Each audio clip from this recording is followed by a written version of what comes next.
හොරණ මහමෙවුනා අසපෝ පාරේ පුංචි ගෙදරක ජීවත් වෙන ලක්මිනි ජීවත් වුණේ කඩයක්පන් හදලා.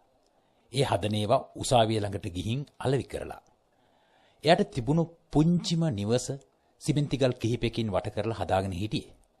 මෙහෙම හදපු නිවසට සෙවිලි කරලා තිබුණු තහඩු සේරම දිරලා ගිහින් මහ වැස්සට ගේ පුරාම තෙමෙනවා.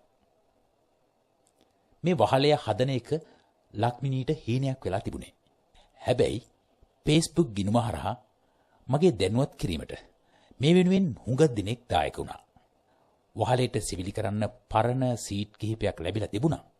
ඒ නිසා ඉතිරි ටික ගන්නත් සහ අනිත් කලමනා ගන්නත් හුඟ දිනෙක් උදව් කළා. රුපියල් 55000ක මුදලක් ලක්මිනී වෙනුවෙන් අපේ Facebook ගිණුමට සම්බන්ධ මිතුරු මිතුරියන් දායකත්වය ලබා දී තිබුණා. විදේශ රටක සිටින සම්පත් මහතා රුපියල් දසදහසකින් පරිත්‍යාගය ලබා දී තිබුණා. ඒ වගේම මතුගම මාලා ශ්‍රියා මහත්මිය, ගුරු මහත්මිය රුපියල් දසදහසකින් දායකත්වය ලබා දී තිබුණා. ඒ වගේම මනෝජ් මහතා රුපියල් දසදහසකින් දායකත්වය ලබා දී තිබුණා. චන්දන කුමාර මහත්මයා රුපියල් දසදහසකින් දායකත්වය ලබා දී තිබුණා. ඉතාලියේ පදිංචි හෙලන් ශ්‍රියානි මහත්මිය රුපියල් දසදහසකින් දායකත්වය ලබා දී තිබුණා. ඒ වගේම පානදුර කුමුදුමාලි රණසිංහ රුපියල් 5000කින් දායකත්වය ලබා දී තිබුණා.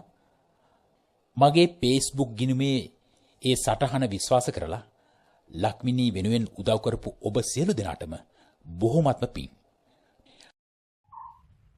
රුපියල් 25000ක මුදලක් ඔයාගේ ගිණුමට අපි දාලා රුපියල් 30000ක මුදලක් අතට දීලා තිනවා. ඔව්. ගිණුමට මුදලක් දාලා තිනවා. හරි.